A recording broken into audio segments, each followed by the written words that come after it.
Halo, senang sekali bisa kembali berbincang dalam ruang digital ini. Mari kita duduk sejenak, melepas beban kognitif dari hiruk-pikuk keseharian, dan mencoba menelaah sesuatu yang selama ini mungkin dianggap sebagai hukum alam yang tak tertulis. Kita sering mendengar ungkapan bahwa apa yang kita tanam, itulah yang kita tuai.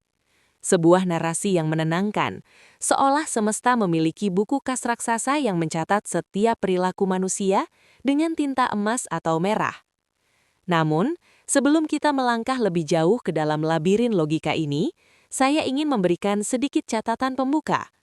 Pembahasan kali ini mungkin akan menyentuh beberapa saraf sensitif terkait keyakinan personal atau cara pandang dunia yang sudah mapan. Tidak ada niat untuk mendiskreditkan rasa nyaman yang mungkin Anda miliki, melainkan ini adalah sebuah upaya untuk membedah realitas menggunakan pisau analisis data, psikologi, dan observasi objektif terhadap mekanika dunia yang kita tinggali. Jika kita melihat sejarah peradaban manusia, kita akan menemukan sebuah pola yang sangat konsisten. Ketakutan kita terhadap ketidakpastian. Otak manusia adalah mesin pencari pola yang luar biasa canggih. Kita membenci kekacauan. Kita membenci ide bahwa hal buruk bisa terjadi pada orang baik tanpa alasan yang jelas, atau bahwa orang jahat bisa menikmati hidup mewah hingga akhir hayatnya tanpa pernah merasakan konsekuensi. Dari sinilah gagasan tentang karma muncul dan mengakar kuat dalam psikologi kolektif kita. Karma memberikan kita sebuah struktur moral yang rapi. Ia menjanjikan keadilan kosmis di dunia yang seringkali terasa sangat tidak adil. Namun, jika kita mencoba melucuti lapisan emosional dan harapan-harapan manusiawi tersebut, yang tersisa hanyalah sekumpulan data yang menunjukkan bahwa semesta sebenarnya bersikap sangat indiferen terhadap definisi moralitas kita. Secara evolusioner, mempercayai adanya pembalasan atau balasan memiliki fungsi adaptif. Nenek moyang kita yang percaya bahwa tindakan jahat akan mendatangkan kesialan cenderung lebih patuh pada norma sosial, yang pada gilirannya memperkuat kohesi kelompok. Ini adalah bentuk heuristik kognitif, sebuah jalan pintas mental untuk memahami dunia yang kompleks. Masalahnya, ketika kita mulai menganggap heuristik ini sebagai hukum fisika yang nyata, kita sedang melakukan lompatan logika yang cukup jauh. Kita mulai mencampur adukan antara konsekuensi sosial dengan keadilan alam semesta. Jika seseorang bersikap buruk dan akhirnya dijauhi teman-temannya, itu bukan karma. Itu adalah mekanisme sosial yang logis. Namun, jika orang tersebut kemudian tertabrak mobil atau kehilangan harta bendanya, kita cenderung menghubungkannya sebagai bentuk pembalasan. Disinilah letak kekeliruan berpikir yang disebut sebagai Just World Hypothesis. Just World Hypothesis adalah kecenderungan kognitif manusia untuk percaya bahwa pada akhirnya individu akan mendapatkan apa yang pantas mereka dapatkan. Ini adalah mekanisme pertahanan mental agar kita merasa aman. Jika kita percaya dunia ini adil, maka kita merasa bahwa selama kita menjadi orang baik, hal-hal buruk tidak akan menimpa kita. Namun, data empiris di lapangan seringkali berkata sebaliknya. Kita melihat anak-anak yang lahir dalam kemiskinan ekstrim, menderita penyakit genetik yang menyakitkan, atau menjadi korban konflik bersenjata sebelum mereka sempat melakukan satu pun tindakan yang bisa dikategorikan sebagai dosa atau kesalahan moral. Di sisi lain, sejarah mencatat banyak tiran yang hidup dalam kemewahan, memiliki kekuasaan mutlak, dan meninggal dengan tenang di usia tua tanpa pernah tersentuh oleh keadilan apapun. Realitas ini menunjukkan bahwa probabilitas kejadian dalam hidup tidak berkorelasi dengan kualitas moral dari subjek yang mengalaminya. Dunia ini bergerak berdasarkan hukum sebab akibat yang murni mekanis dan fisik, bukan moralis. Jika sebuah bangunan roboh karena konstruksi yang buruk, ia akan menimpa siapapun yang ada di bawahnya, entah itu seorang dermawan atau seorang kriminal. Gravitasi tidak memiliki kompas moral. Entropi tidak memilih korbannya berdasarkan catatan perilaku. Apa yang sering kita sebut sebagai karma sebenarnya hanyalah sisa-sisa dari confirmation bias atau bias konfirmasi. Kita cenderung mengingat kejadian di mana orang jahat akhirnya sial dan menjadikannya bukti validitas karma. Namun kita dengan mudah mengabaikan atau melupakan ribuan kasus di mana orang jahat tetap berjaya dan orang baik terus menderita. Memori kita sangat selektif dalam mengumpulkan data yang mendukung kenyamanan psikologis kita. Melanjutkan dari bias konfirmasi tadi, kita bisa melihat bagaimana pemikiran statistik sebenarnya meruntuhkan gagasan karma. Dalam ilmu aktuarial yang digunakan oleh perusahaan asuransi untuk menghitung resiko, mereka tidak pernah memasukkan variabel indeks kebaikan hati atau jumlah donasi sebagai faktor penentu umur panjang atau keselamatan dari kecelakaan. Data yang mereka gunakan adalah data empiris, usia, riwayat medis, kebiasaan merokok, atau lokasi geografis. Mengapa? Karena secara statistik tidak ada korelasi yang signifikan antara perilaku moral seseorang dengan probabilitas mereka tertimpa bencana alam atau memenangkan undian. Semesta dalam level fundamentalnya beroperasi pada prinsip-prinsip fisika dan probabilitas, bukan pada sistem akuntansi moral yang memantau setiap tindakan kita untuk kemudian memberikan ganjaran yang sesuai. Jika kita bersikeras bahwa karma itu nyata, maka kita sedang mengabaikan tumpukan data yang menunjukkan betapa acaknya kejadian-kejadian di dunia ini. Selain masalah validitas data, mempercayai konsep karma juga membawa konsekuensi etis yang cukup bermasalah, yang seringkali luput dari perhatian kita karena terbungkus rapi dalam narasi keadilan. Jika kita menerima premis bahwa setiap kemalangan adalah hasil dari perbuatan buruk di masa lalu, entah di kehidupan ini atau kehidupan sebelumnya dalam beberapa tradisi, maka kita secara tidak langsung sedang melakukan victim blaming atau menyalahkan korban dalam skala kosmis. Ketika kita melihat seseorang yang menderita penyakit genetik yang menyakitkan sejak lahir, atau masyarakat yang hancur karena perang genosida, logika karma memaksa kita untuk berasumsi bahwa mereka pantas mendapatkannya karena tindakan mereka sendiri. Ini adalah cara berpikir yang berbahaya karena dapat mengikis empati murni dan menggantinya dengan penghakiman moral yang tidak berdasar. Alih-alih fokus pada bantuan kemanusiaan yang mendesak, konsep karma bisa menjadi alat pembenaran kognitif untuk membiarkan penderitaan terjadi dengan dalih bahwa itu adalah proses pelunasan utang moral. Seringkali, apa yang kita labeli sebagai bukti karma dalam kehidupan sehari-hari sebenarnya hanyalah mekanisme sebab akibat psikologis dan sosial yang sepenuhnya bisa dijelaskan secara logis. Misalnya, jika seseorang dikenal sebagai pembohong dan manipulator, pada akhirnya orang-orang di sekitarnya akan kehilangan kepercayaan, hubungan interpersonalnya akan hancur, dan mungkin dia akan menghadapi masalah hukum atau karir. Ini bukanlah campur tangan kekuatan semesta yang mistis, melainkan konsekuensi logis dari perilaku antisosial dalam sebuah masyarakat yang menghargai kerjasama dan kepercayaan. Kita sebagai manusia memiliki memori dan kemampuan untuk berbagi informasi. Kita membangun reputasi berdasarkan tindakan. Jadi, ketika seseorang menanam keburukan dan menuai kehancuran sosial, itu adalah hasil dari akuntabilitas manusiawi, bukan pembalasan dari langit. Menghubungkan konsekuensi logis ini dengan konsep karma yang transenden adalah sebuah redundansi eksplanatoris, menambahkan penjelasan mistis pada fenomena yang sudah jelas penyebab alamiahnya. Kita juga perlu mengamati bagaimana konsep karma seringkali menjadi mekanisme pertahanan diri yang pasif di hadapan ketidakadilan. Ketika kita melihat seseorang yang berkuasa melakukan tindakan korupsi atau penindasan tanpa tersentuh hukum, ada semacam penghiburan psikologis dengan berpikir, biarkan saja, nanti dia akan kena karmanya. Meskipun ini memberikan rasa lega sementara, sikap ini sebenarnya bisa menghambat tindakan nyata untuk menegakkan keadilan di dunia yang substantif ini.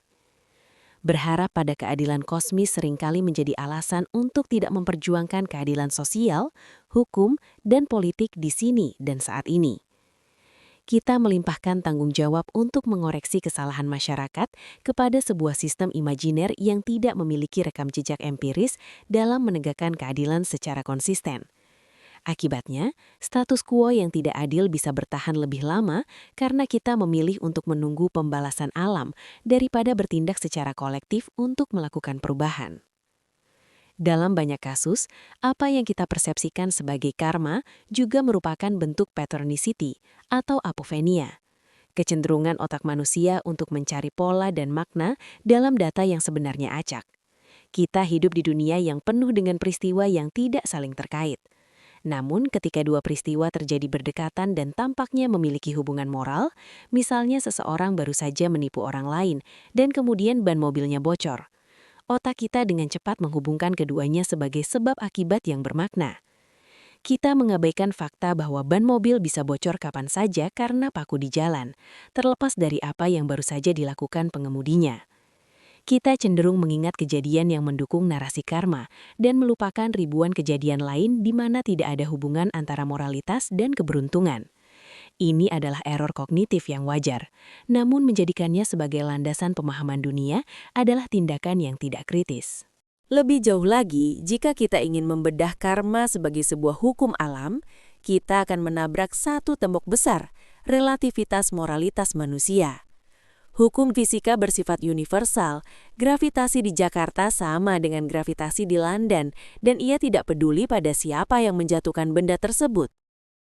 Namun, apa yang dianggap baik atau buruk sangatlah cair dan bergantung pada konteks budaya, waktu, dan geografi. Sesuatu yang dianggap sebagai tindakan mulia di satu peradaban bisa dianggap sebagai dosa besar di peradaban lain. Jika semesta memiliki sistem pembalasan otomatis, maka semesta harus memiliki standar moral yang absolut dan kaku. Pertanyaannya, standar moral siapa yang digunakan? Apakah standar moral abad ke-21 atau standar moral era feodal?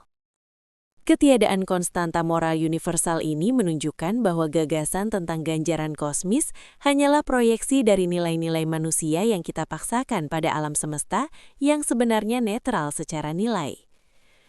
Seringkali orang mencoba membenarkan konsep karma dengan menggunakan terminologi sains yang dipaksakan, seperti energi atau getaran. Mereka mengutip hukum Newton ketiga bahwa setiap aksi memiliki reaksi yang sama besar dan berlawanan arah sebagai dasar ilmiah karma.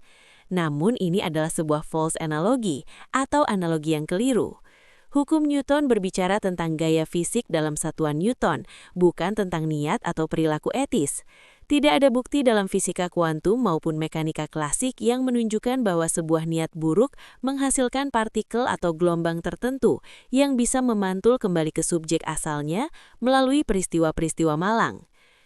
Menggunakan istilah sains untuk memvalidasi konsep metafisika tanpa metodologi yang tepat hanyalah bentuk pseudosains yang bertujuan memberikan legitimasi pada harapan yang tidak berdasar. Data menunjukkan bahwa energi dalam fisika bersifat kekal, namun ia tidak memiliki kecerdasan untuk membedakan antara tindakan menolong orang dengan tindakan mencuri. Kita juga harus mempertimbangkan faktor hak istimewa atau privilege dalam melihat hasil dari sebuah tindakan. Banyak orang mengira mereka melihat karma bekerja ketika seseorang yang sombong akhirnya jatuh miskin. Namun, jika kita melihat datanya secara lebih dingin, kita akan menemukan bahwa sumber daya ekonomi, jaringan sosial, dan akses terhadap pendidikan memiliki peran yang jauh lebih besar dalam menentukan nasib seseorang daripada kualitas moral mereka.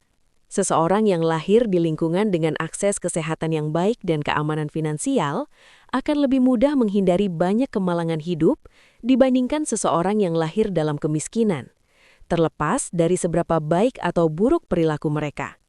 Jika karma itu adil, seharusnya ia tidak bisa disuap dengan uang atau kekuasaan. Namun, kenyataannya, di dunia nyata uang bisa membeli keamanan, kesehatan, dan kebebasan dari konsekuensi hukum. Ini membuktikan bahwa mekanisme yang mengatur kehidupan kita adalah mekanisme struktural dan material, bukan mekanisme spiritual yang adil.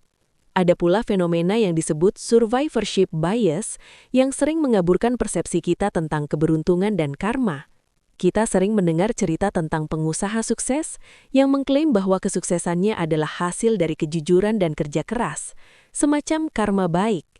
Namun, kita jarang mendengar cerita dari ribuan orang yang sama jujurnya dan sama keras kerjanya, namun tetap gagal karena faktor keberuntungan yang buruk atau perubahan pasar yang mendadak. Kita hanya melihat para penyintas dan menarik kesimpulan bahwa ada hukum moral yang bekerja, padahal yang kita lihat hanyalah sebagian kecil dari data yang ada. Jika kita melakukan meta-analisis terhadap semua variabel kesuksesan, kejujuran seringkali berada jauh di bawah faktor-faktor seperti keberuntungan waktu, lokasi, dan koneksi. Dunia tidak berutang kesuksesan pada kejujuran kita, dan ia juga tidak berutang kegagalan pada kelicikan kita. Konsep karma juga seringkali menjadi alat kontrol sosial yang secara tidak sadar memelihara ketidaksetaraan. Dengan mempercayai bahwa posisi seseorang saat ini adalah hasil dari tindakan masa lalu mereka, kita secara tidak langsung membenarkan hierarki sosial yang ada. Ini adalah alasan mengapa gagasan serupa karma seringkali sangat langgeng dalam struktur masyarakat yang kaku. Jika si kaya adalah orang yang punya karma baik dan si miskin adalah orang dengan karma buruk, maka tidak ada alasan mendesak untuk mengubah struktur sosial yang tidak adil tersebut. Dari perspektif data sosiologis, keyakinan seperti ini justru menghambat mobilitas sosial dan perubahan struktural karena ia menempatkan beban tanggung jawab pada individu dan takdir metafisik mereka, bukan pada kebijakan publik atau sistem ekonomi yang mungkin cacat. Jika kita menilik lebih jauh ke dalam mekanika sistem yang kompleks, kita akan bersinggungan dengan apa yang disebut sebagai teori kekacauan atau chaos theory. Dalam sistem yang sangat sensitif terhadap kondisi awal, perubahan kecil bisa menghasilkan perbedaan besar di masa depan, fenomena yang sering kita kenal dengan istilah butterfly effect. Namun, penting untuk dicatat bahwa dalam teori ini, hubungan antara sebab dan akibat sama sekali tidak memiliki muatan moral. Kepak sayap kupu-kupu di satu sisi dunia mungkin memicu badai di sisi lain, tetapi badai itu tidak memilih untuk menghancurkan rumah seorang pendosa atau melindungi rumah seorang santo.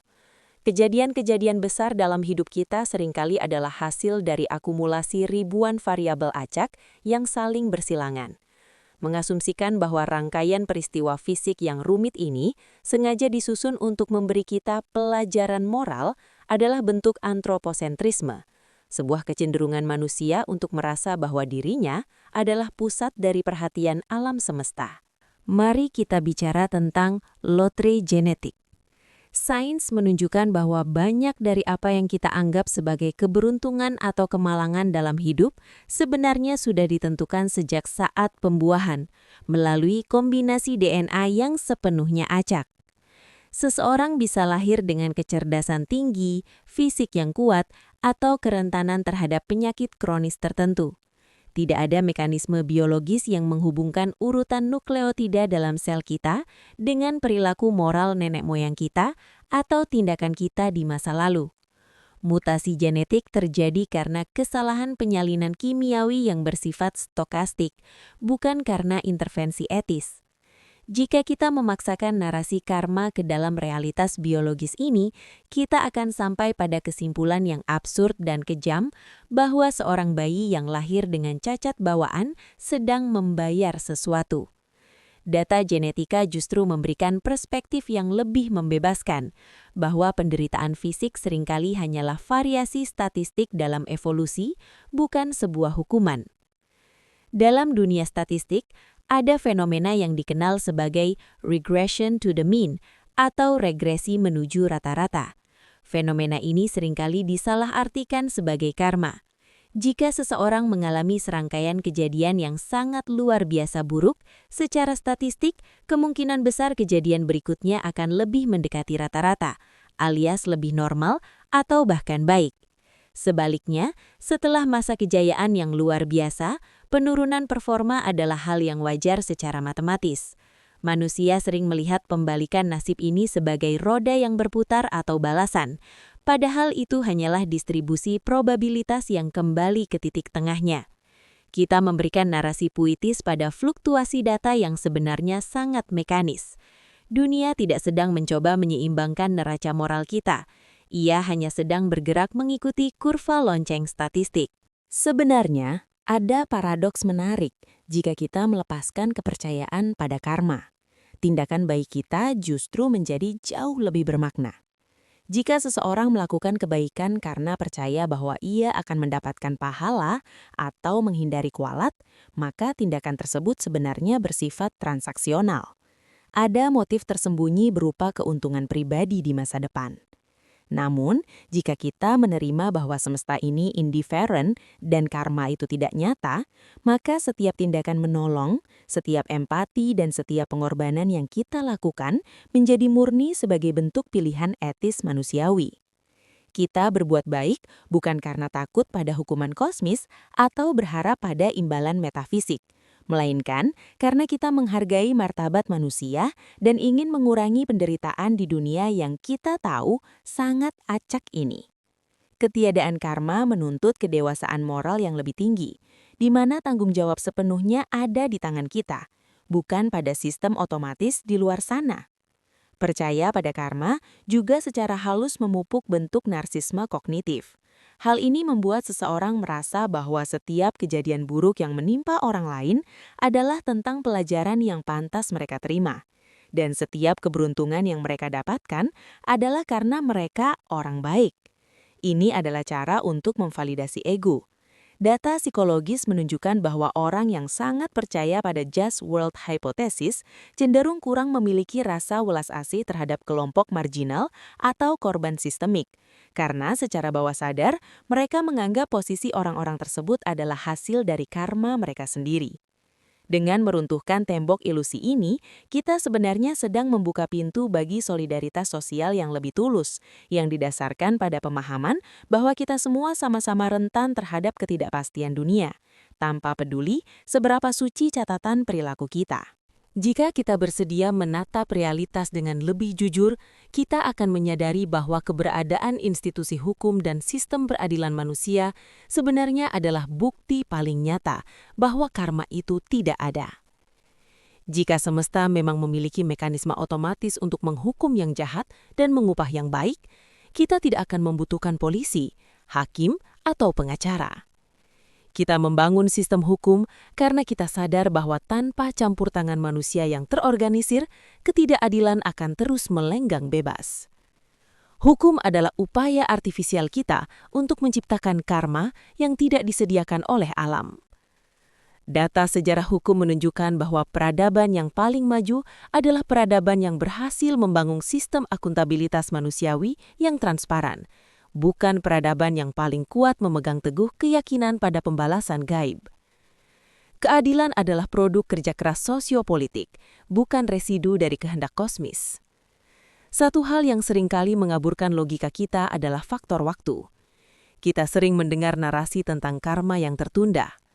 Masalahnya, secara statistik, semakin lama rentang waktu yang kita berikan untuk sebuah prediksi, semakin besar kemungkinan sesuatu yang buruk atau baik akan terjadi pada subjek tersebut. Jika seseorang melakukan tindakan tidak etis di usia 20 tahun dan kemudian mengalami kebangkrutan atau penyakit di usia 60 tahun, otak kita yang haus akan narasi akan segera menghubungkan kedua titik tersebut sebagai karma. Padahal, dalam rentang 40 tahun, probabilitas terjadinya masalah finansial atau kesehatan sangatlah tinggi bagi siapapun, terlepas dari rekam jejak moral mereka.